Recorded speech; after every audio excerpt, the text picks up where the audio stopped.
Konon di goa ini, Goa Grengseng, banyak orang datang untuk mendapatkan pesugihan yang dikenal dengan sebutan Nyupang. Sebuah pesugihan yang mampu mendatangkan keberuntungan harta dengan cara melakukan kontak badan dengan roh penunggu goa.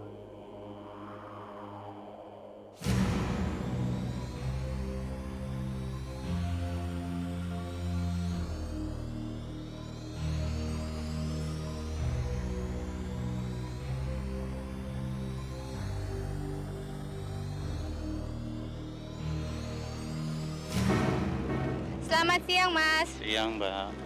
Iya, Mas. Maaf nih, Mas. Saya mau nanya. Mas percaya nggak sih, Mas, dengan adanya pesugihan? Percaya, Mbak.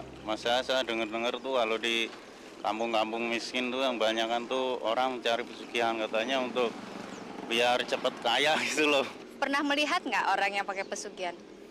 Kalau melihat tuh belum, tapi kalau dengar-dengar tuh di tangga-tangga saya tuh di daerah sono tuh banyak tuh katanya. Tertarik nggak sih, Mas, untuk ikut dalam pesugihan? Kalau saya sendiri enggak. Sama sekali. Sama sekali enggak kalau saya. Walaupun misalnya dituntut istri, anak, Mbak, beli ini, beli ini, beli ini. Mas tidak tertarik? Enggak. Percaya dengan adanya Tuhan ya, Mas ya? Iya, insya Allah.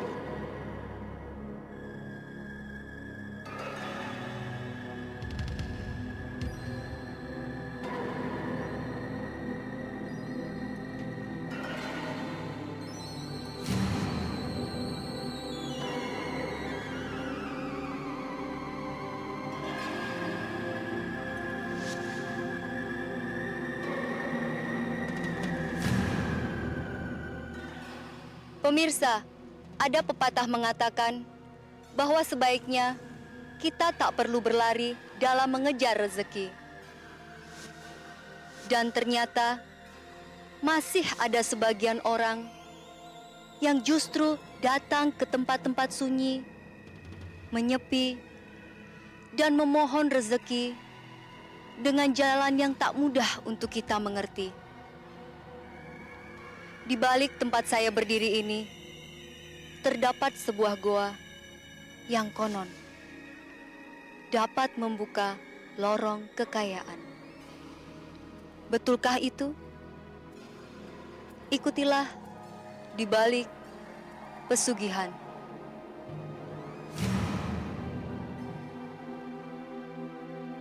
Disinilah dulu konon Raja Brawijaya bersama rombongannya istirahat dalam perjalanan kelilingnya. Saat berada di goa ini, tiba-tiba ada kehendak seketika untuk segera melakukan sesuatu dan meninggalkan goa ini dengan cepat. Kehendak seketika, keinginan yang tak bisa ditahan, dalam bahasa setempat disebut Grengseng. Konon nama ini memberikan pertanda bahwa keinginan seketika untuk mendapatkan sesuatu bisa ditempuh di goa ini, entah keinginan apa.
Pada mulanya, tak ada orang yang berani mendekat ke tempat ini. Hingga pada akhirnya, konon datanglah ke tempat ini seorang tua yang buruk rupa. Ia datang untuk terjun ke dalam goa, bunuh diri, dan memohon untuk disantap harimau. Namun sebuah keajaiban datang. Perempuan tua itu tidaklah mati. Ia justru mendapatkan kekuatan dan kesaktian. Konon dia bertemu dan diberi kekuatan gaib oleh si penunggu goa Gerengseng. Jadilah dia sakti dan mendapatkan berkah.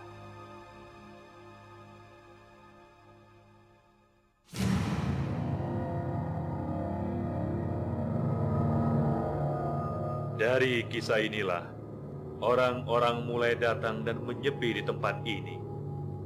Banyak tujuan, dan salah satunya adalah pesugihan.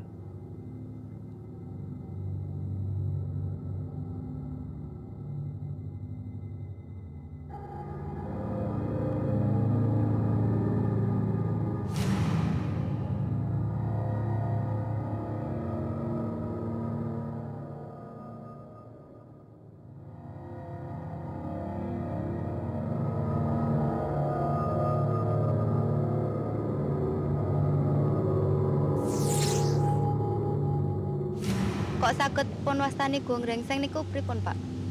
Miturut sejarah saking para nenek moyang rumiyin, salebetipun Brawijaya kadherekaken Suta Genggam sak pendherekipun, ngaten menika Greseng penggalihipun badhe nilaraken Guwa Becicing ing mriki, Greseng ing manah ngrika medal saking Guwa Becicing ngriki sabdanipun menawi wonten rejanipun jaman ngriki dipun namekaken Guwa Greseng saking Gresenging penggalih anggenipun badhe pindah saking Guwa Becicing ngriki niki. Oh, ngaten nggih. Nggih. Lajeng wiwit taun pinten, Pak? Teng mriki kagem ngalap berkah. Nek niki saemut kula wit taun 2000 langkung ngoten niku pun kula ndenangi ngoten niku kula niku pun saben malam Jumat niku melu kenduri mriki niki nggih disadrani mboten namung wong sak Kecamatan Tepus mriki niki mboten. Nggih ngantos dugi pundi-pundi daerah ngoten niku nek sing dikabari sing dikabuli penuwune ngoten niku nggih nderek bersih nderek sadranan ten mriki. Lah mrikine ngoten niku nggawa wilujengan nek jenengan wanter penggalian delala dikabuli. Dadi menteri sampean bleh sapi to. Nggih. Aja ampun bleh sapi nika sampean tesih nggawa abon-abon gantal kembang kaya ngoten nika. Nggih nek bleh sapi niku dikirimke kalih sing barsa Greseng iki. Lah nek wonten keluputane sampean oleh darbe panuwun ngluwari punagi sampean utawa kaulan sampean niku sing disahke nika. Sekar sepelik gantal supit yatra seduwit niku diserahke kalih sing barsa Guwa Greseng ngriki. Nek wonten lupute wonten kekurangane urip sampean ngoten kasarane dijalukke ngapura kalih sing barsa ngriki tilasane Brawijaya niku. Ngoten. Sejarahe para winasis rumiyin ngaten.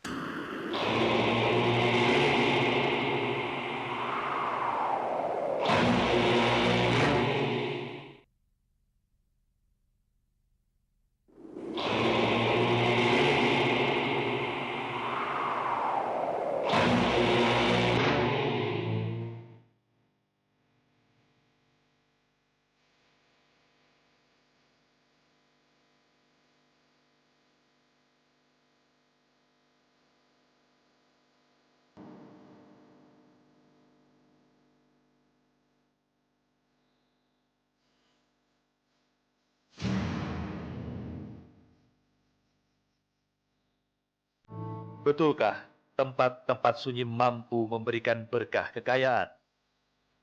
Mampu menyibarkan jalan rezeki dan keberuntungan? Dalam kesenyapan senja maupun malam, beberapa orang datang. Orang-orang melangkah dengan pasti diiringi juru kunci.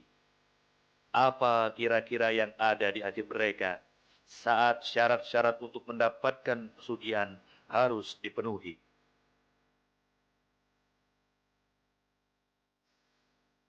Dalam keremangan goa, dalam kelembaban, napas kadang tersengal dan pori kulit terserang hawa dingin. Orang-orang merelakan diri untuk bersunyi, mantra dibacakan. Jauh dalam hati dan kepala mereka ada impian yang tidak berbatas. Harta dan kekayaan akan datang atas bantuan yang gaib.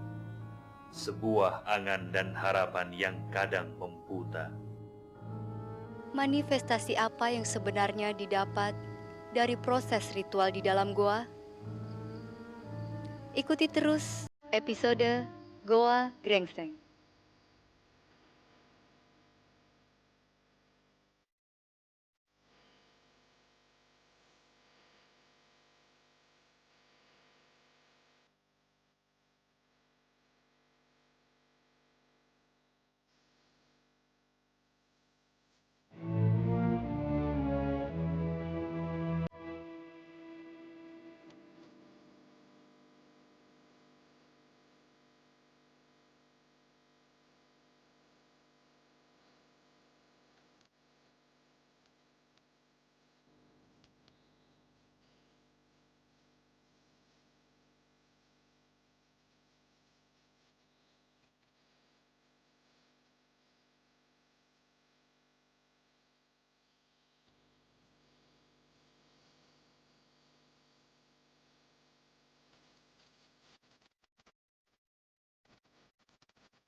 Ning nek dasare lali, mboten wonten tuntutane. Ning nek nglali ngoten niku bebasan sampean niku rak sarak nyingkiri bebener padha karo ajeng bunuh diri.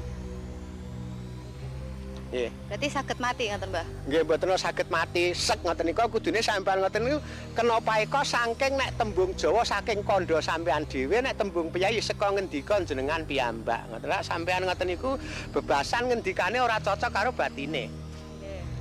Saniki ngendikane jenengan majeng pundi saniki? Majeng Etan to? Nggih. Sampean pirsane majeng Etan. Nek ngendika sampean.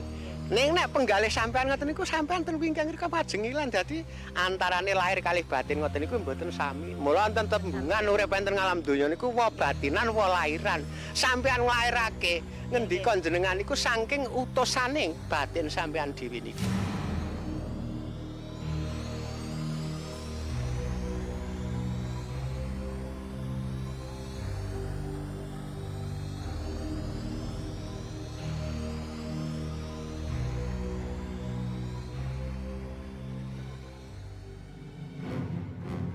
Konon bagi mereka yang bersunyi di Gua Grengseng akan mendapatkan tanda-tanda keberhasilan, maka sebuah ritual gaib harus dilakukan.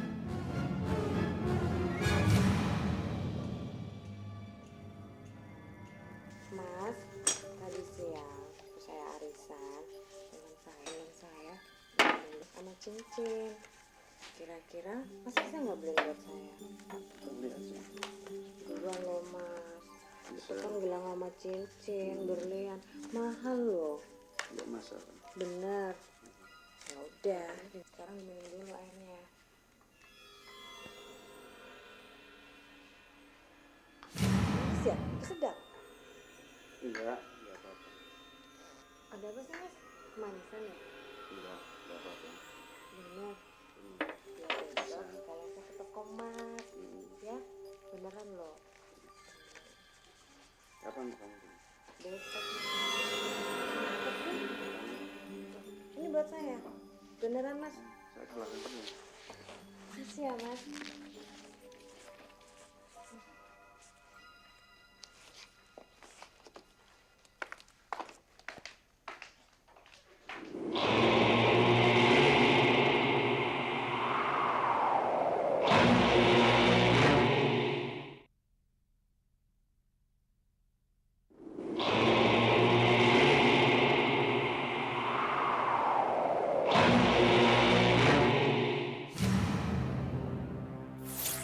Dia diikuti seorang kekasih gaib yang datang di malam-malam tertentu.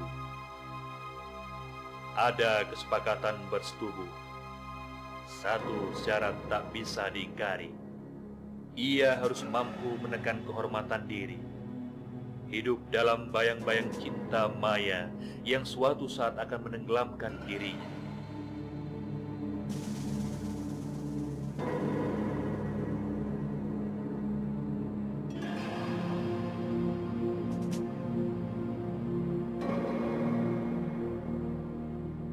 Ada konsekuensi berat yang harus ditanggung oleh pemilik pesugihan Nyupang. Jika pada saat ritual persetubuhan diketahui oleh sang istri, maka nyawa menjadi taruhannya. Itu berarti ia harus siap untuk mati, lalu mengabdi di tempat mana ia mendapatkan pesugihan itu.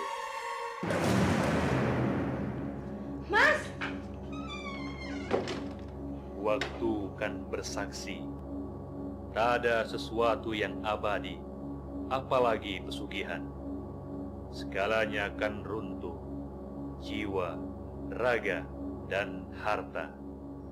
Hidup menjadi sangat sepi dan tiada arti.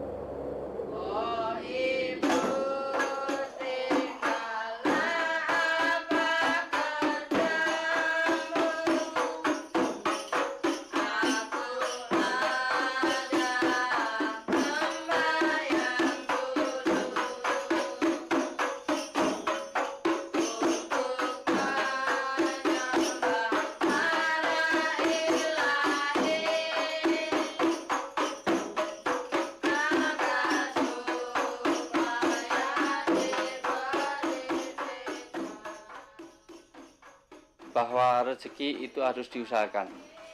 Memang rezeki itu sudah ada jatah dari sana, tetapi kita harus menjemputnya.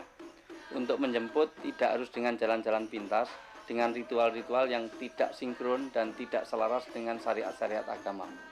Ada beberapa kekuatan yang harus digali. Pertama adalah kekuatan alamiah, yaitu alam ini menyumbangkan rezeki yang luar biasa. Kita tidak akan habis-habisnya menggali potensi alam. Yang kedua adalah kekuatan ilmiah. Kita pergunakan akal dan pikiran kita karena manusia dengan hewan bedanya ada pada bagaimana kalau bisa food itu tidak limit. Karena jalan-jalan pintas itu bisa dari lamatus syaiton. Karena manusia itu in between antara godaan setan dan godaan malaikat. Maka bagaimana kita mewaspadai, jangan-jangan kekayaan itu pakai jalan pintas yang dari lamatus syaiton, yang dari godaan-godaan setan. Karena keberkahan rezeki, bahwa kecukupan rezeki dan bagaimana rezeki ini menjadi barokah itu sangat tergantung pada relasi-relasi sosial yang baik. Maka yang penting untuk dilakukan adalah jaga hubungan humanisme yang baik, kemanusiaannya dijaga dengan baik, kemudian jaga ritualnya dengan Tuhan, dengan jalan-jalan yang harus dibenarkan menurut syariat. Karena itu adalah hak prerogatif Tuhan, kita tidak bisa mencipta karya-karya ibadah kita sendiri.